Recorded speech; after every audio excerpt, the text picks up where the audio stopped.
Kebetulan saya mempunyai banyak cerita mistis yang saya alami secara pribadi ya gitu. Yang paling sangat gitu, yang paling serem itu tentang santet. Woi, jangan diceritain aja. Iya. Oke. Ya.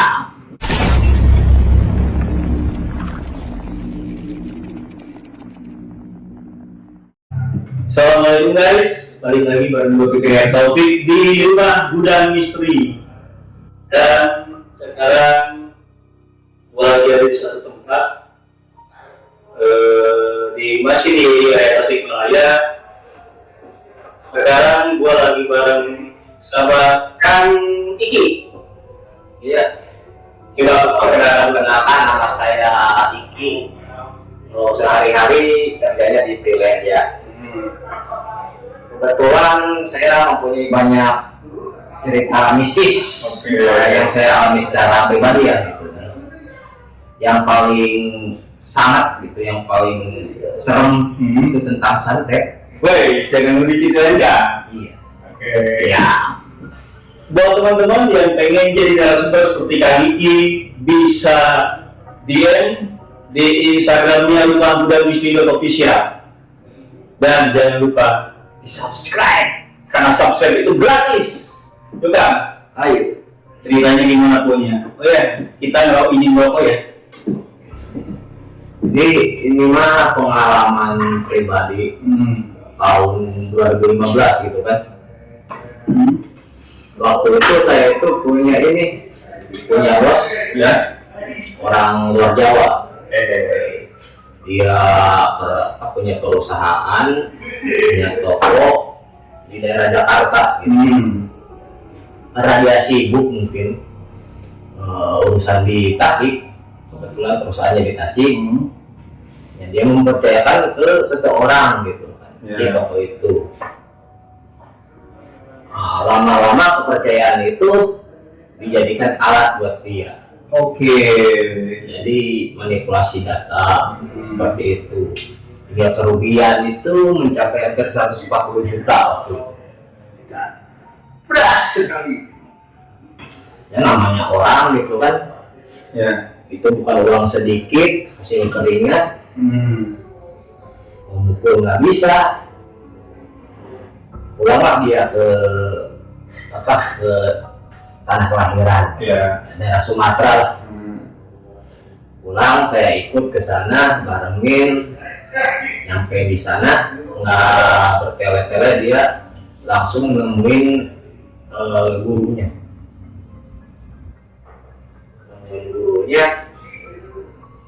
Dia tuh menceritakan permasalahan.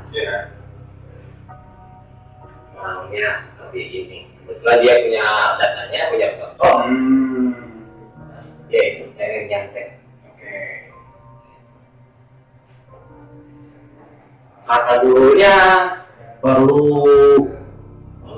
semacam bahan-bahan untuk nyantet. Ya, salah satunya ada foto, terus kemenyan, sama yang paling penting itu ada kalau daerah Padang, daerah Sumatera itu alatnya itu yang paling sakral, gangsing tengkorak. Gangsing tengkorak. Kalau gangsing tengkorak. Jadi gangsing tengkorak itu gangsing yang kita pakai kayak anak-anak SD gitu kan. Tapi dari tengkorak manusia. Dari kepala. Kita cerita ke sana dulu boleh? Kalau gangsing tengkorak itu kan didapatnya itu dari makam-makam dukun-dukun yang terkenal, yang hebat-hebat, yang sakti-sakti.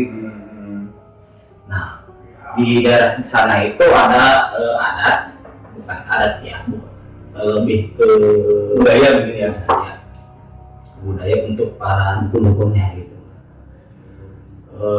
Bila mana ada orang yang meninggal, si dukun gitu.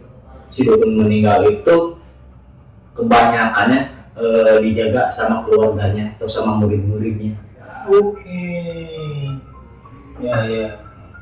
kalau nggak dijaga kadang-kadang, bukan kadang-kadang lagi, emang jadi incaran para dukun lain. Jadi diincar itu bagian ini, dahinya. Bagian dahi itu diambil, dipukul sama bambu runcing. Bambu runcing kita gali dulu si kuburannya, mayatnya, baru dipukul. Ya enggak cuma segede gini, nggak gede, tapi tengkoraknya ini. Oh, kirain tengkorak yang utuh gitu. Enggak, cuma sedikit. Berarti pusatnya di sini, pusatnya Iya, ya. pusat ini. Karena kepercayaan mereka itu semakin sakti orang yang meninggal, semakin sakti juga bisa dipakai. Oke. Kebetulan si dukun yang saya samperin sama bos saya itu punya 3. Habis dia punya 3 orang gitu, 3 kepala. Nah, kalau soal santetnya itu biasa ritualnya itu malam hari gitu. Ya. Pada malam tertentu nggak tahu saya, cuman ngantar dulu waktu itu malam-malam saya antar untuk melakukan ritual itu. Cuman si bos saya itu pengen dia itu ngerasain kesakitan saja dan datang gitu meminta maaf. Ya. Dibikin kapok aja ya. Dibikin kapok gitu. Di sana itu kita ngelakuin ritual itu hampir 1 jam lebih. 1 jam lebih ngelakuin ritual itu. Nah, si dukunnya itu nggak tahu lah bahasanya, mantra-mantranya kayak gimana gitu kan. Cuma muter-muter gasing di kain kafan yang isinya kayak mentimun tapi gede. Buah apa gitu namanya, tapi diikat seperti pocong. Oke. Pakai kain kafan gitu. Ya. Diikat ada fotonya, mainin kan sih. Udah jadi gini. Iya, ke badannya itu sampai 1 jam itu nggak berhenti nih. Selesai ritual itu 2 hari. Juga lama juga. 2 hari orangnya baru nyamperin. Oh, 2 hari. Baru nyamperin. Katanya dia itu sudah minta tolong ke dukun-dukun juga gitu kan buat nyembuhin penyakitnya. Itu nanah benjolan-benjolanan, tapi 1 tangan doang ini. Sebelah. Nanah semua, nggak bisa disembuhin. Pernah kita cek ke dokter ya, katanya harus kasih anti amoxicillin kayak gitulah, obat buat ininya. Tapi nggak bisa ya, nggak terdeteksi sama si dokternya. Akhirnya minta ke dokter, minta ke dukun lain, nggak bisa, sampai nyerah. 2 hari, dia 2 harian dia datang. Kan dia itu satu kampung, tapi kan waktu itu kerja dia bawa ke Jawa, nah, masalah dia pulang lagi ke sana. Ya. Dilihat itu ininya, emang nanahnya emang benar-benar bau banget ya. Kayak bisul-bisul yang ini. Ya. Mencoba kalau kata bahasa Sunda mungkin cenang ya. Cenang. Tapi lebih, kalau cenang kan biasanya cuma berair aja. Iya. Ini mah lebih bau menyengat gitu. Lebih keluar nanah. Kalau cenang kan air ya. Oh ini nanah. Saya datang sudah mohon maaf gitu. Sampai ya nangis gitu, bahkan ngerasain sakit gatal, ruyam gitu. Ya. Akhirnya dia datang itu, kebetulan emang si dukunnya udah tahu bahwa ini emang paling bisa 2 hari 3 hari sih kesini. Cepat juga datang ya. Cepet. per hari 3 hari. Memang kata si korbannya juga ini emang langsung terasa malam itu. Oh. Oke, lanjutkan. Ya, emang itu pengalaman yang nggak, kalau kata saya itu emang kurang masuk di akal gitu. Ya, di luar nalar. Tapi emang faktanya begitu. Ada cerita lain kan? Kalau cerita tentang hantu itu banyak sih. Oke, yang paling ini aja, paling membekas di akang aja. Nah, kebetulan kan saya itu dulu seorang explorer. Explore hantu rumah-rumah udah kosong gitu kan. Yang paling serem itu emang paling banyak itu di belakang AP samping STHG. Oke, ya kalau kita tahu ya Kosong itu. Yang gede itu kan? Itu kan itu diratain gara-gara saya. Sekarang udah rata itu, udah rata. Karena banyak emang yang mengikuti ekspor ke daerah sana juga, ke tempat sana juga. Itu tuh waktu saya punya satu jelangkung, emang khusus digunakan buat acara itu, buat acara ekspor. Nggak lupa kemenyan saya bawa. Kalau sebelum ekspor kan ritual bakar menyan. Iya, pasti. Nah, sekarang saya masih punya ini jantung menyannya buat mengundang gitu. Di sana itu selesai kita baca menyan itu bakar menyan. Nah, bakar menyan itu biasa lah keliling tempat-tempatnya gitu kan lokasinya. Tapi seorang gitu kan. Emang kalau tim ada tapi dia buat. Ya. Kita itu emang pure murni, nggak ada istilahnya gimmick atau settingan gitu. Ya. No settingan ya. No settingan sama sekali. Dan sorry, kita juga sekarang no settingan ya guys ya. Di sana itu yang pertama kali nampak itu kunti merah. Oh iya, itu kan di saya juga pernah dengar di situ tuh terkenalnya kunti merah. Lanjutkan. Pertama itu tapi di belakang di bagian belakang masih kalau ini ada kota masih ada videonya.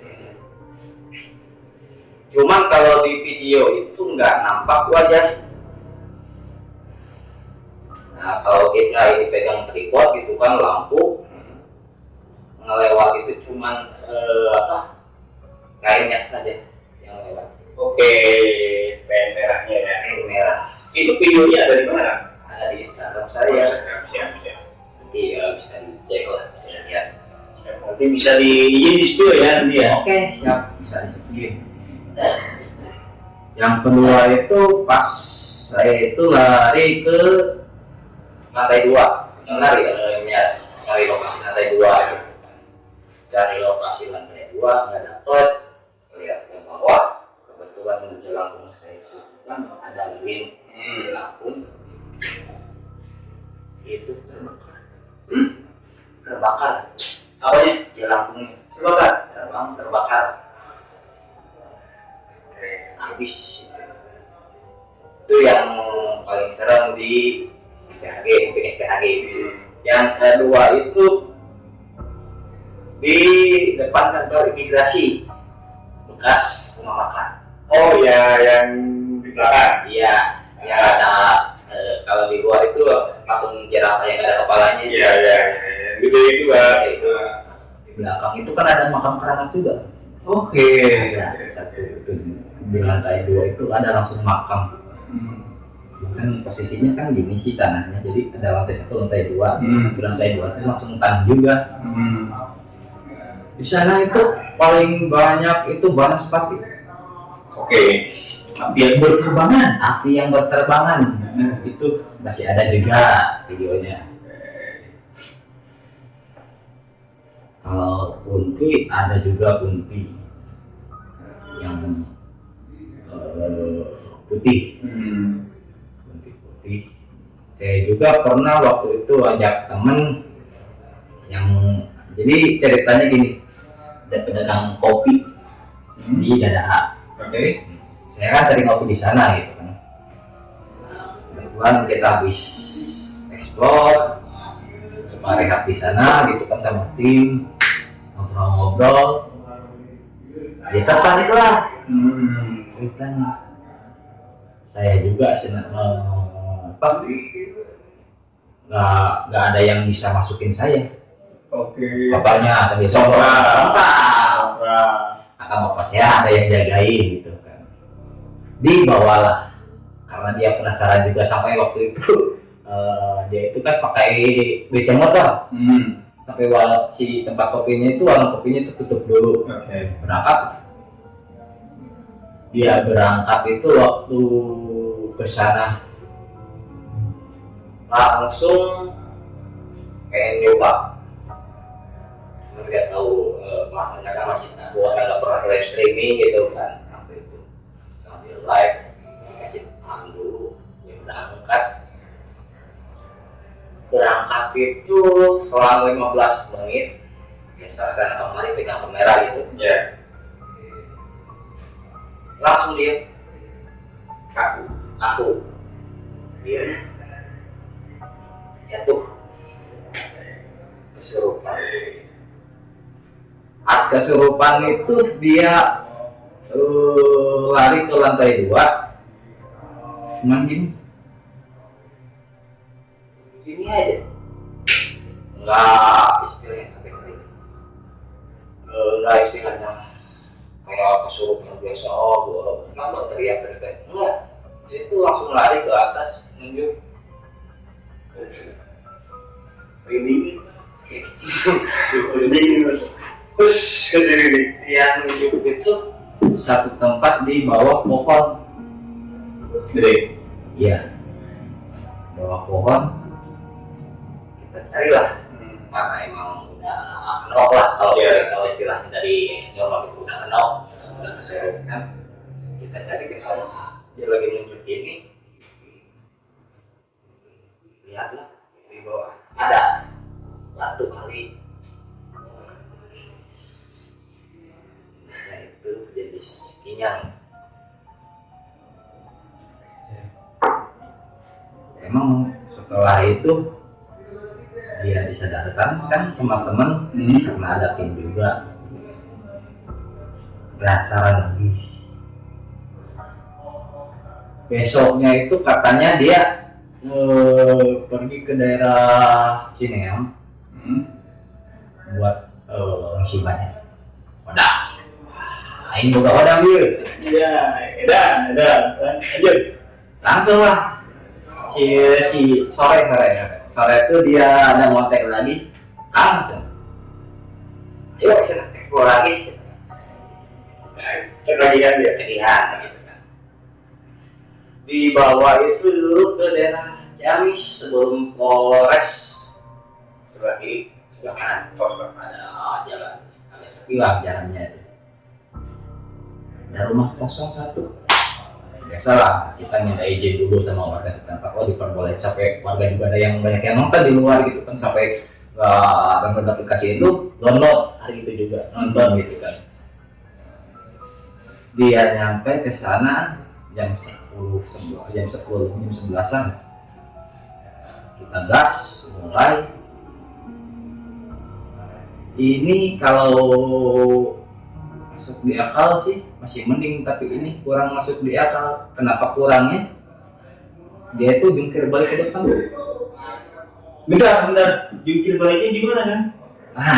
Ini kan orang dia pegang kamera. Kamera kan disimpan kebetulan. Dia biasa kesana kesini karena lokasinya agak kecil gitu kan. Gini. Oke, kayak ada yang banting ya? Iya, kayak dibanting. Kayak kalau kita berantem, jadi yang diambil. Jadi ditendang di tendang, iya kan gitu ya? Iya. Kayak gitu. Emang kayak gitu. Serupa dengan videonya masih ada nggak? Adanya itu waktu pas scan kedua. Oke. Kalau pas scan keduanya itu di ruang masih daerah sana, di ruangan itu kan dia itu penasaran pakai lagi kain kapan. sampai pakai kain itu kapan? Sempat pakai kain kapan nyetel lagu Lingsir Wengi sama Lilin Jelangkung. Ya, lanjut. Lagu belum beres, baru setengah jalan, belum setengah jalan sih. Si lagu Lingsir Wengi itu udah kenal lagi, kesurupan lagi.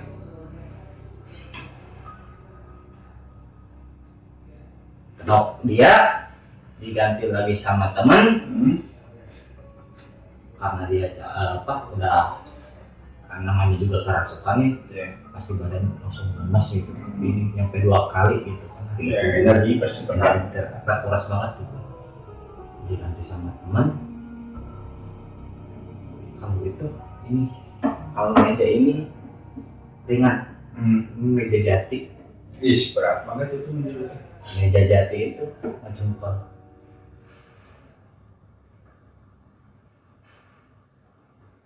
Meja jati seukuran 2 kali lipat ini. Oke, ini semeter ada ya? Ada semeter. 2 meteran berarti? Iya. Bukan agak kan, tapi emang bulat sih, bulat tapi gede gitu. Ya berdiameter lah. Jungkel itu. Itu emang kata warga setempat emang angker rumah. Kalau itu dituliskan dijual tapi nggak laku-laku. Itu kosongnya udah berapa tahun? Udah 15 tahunan lebih kosong. Nah kan saya yang penasaran itu yang rumah kosong di depan imigrasi. Itu kan memang 2 kali kalau untuk konten di sini ya. Di RJM itu 2 kali narasumber yang pernah ke sana. Iya. Si Yupi, ada di episode yang kemarin itu si Yupi sama yang akan. Dia sempat ekspor juga ke sana. Itu kosongnya berapa tahun sih kan? Kurang tahu kalau itu kosongnya emang, tapi dilihat itu emang udah lama. Soalnya kan dilihat dari furniturnya yang masih tersisa itu kan emang udah pada rapuh gitu. Tapi kan dari tangga ke lantai 2 itu kan Ya. paling besar misalnya itu. Ya memang tuh ya, memang kalau misalnya di jalan itu kan yang kelihatan kalau kelihatannya. Iya. Tapi cuman kelihatan cuman itu atapnya doang gitu kan. Atapnya doang. Itu kan saya hampir tiap hari tuh situ. Kawasan situ tuh. Pas si Yupi yang ngingetin, ngasih tahu bahwa di sana ada rumah gede, bangunan gede. Penasaran lah. Lihat ke kanan, kan ada balong kan ya? Iya, balong. Ada empang barangnya kan? Iya. Ini ya yang diceritain gitu kan. Pantesannya kan kayak kalau tidak salah itu pulau kayu deh. Iya, pulau kayu. Itu ya maksud saya tuh gede dan kelihatan ini ya kan gitu. Emang sangat menyeramkan. Saya itu pernah ngomong juga kawan-kawan explorer dari Bandung sama Surabaya. Dari Bandung itu ada si Ibu namanya, dia kan sama explore gitu. Tapi kalau orang Surabaya itu yang paling terkenal Pak Andre. Pak Andre udah melawan Buana lah. Ya. Explore di mana sampai ke sini kan, rekomendasi tempat yang sekarang di mana? Rekomendasi di sana. Dan memang tidak pernah gagal. Ada saja nemu gitu. Ya. Kalau Akang mau penasaran, ayo. Boleh kan? Kapan kita ke sana gitu. Kita explore karena memang RJM itu sekarang lagi bukan hanya podcast ya kan. Explore juga. Iya. Mending sambil live gitu. Nanti live juga bisa. Kita ambil beberapa ada beberapa equipment juga. Nanti ada yang live, ada yang itunya gitu kan. Gitu. Oke, kan, thank you. Siap. Sudah bisa berbagi cerita di Lubang Gudang Misteri. Siap. Oh iya, Instagramnya apa Kang? Hmm? Instagramnya biar teman-teman. Instagram nanti aja ditulis saja. Oke, deskripsi ya. Deskripsi. Oke, thank you Kang. Siap. Dan terima kasih juga yang udah nonton. Seseram apapun pengalaman kalian akan lebih seram kalau kalian tidak punya uang. Setuju? Setuju. Assalamualaikum warahmatullahi wabarakatuh. Jangan lupa di subscribe.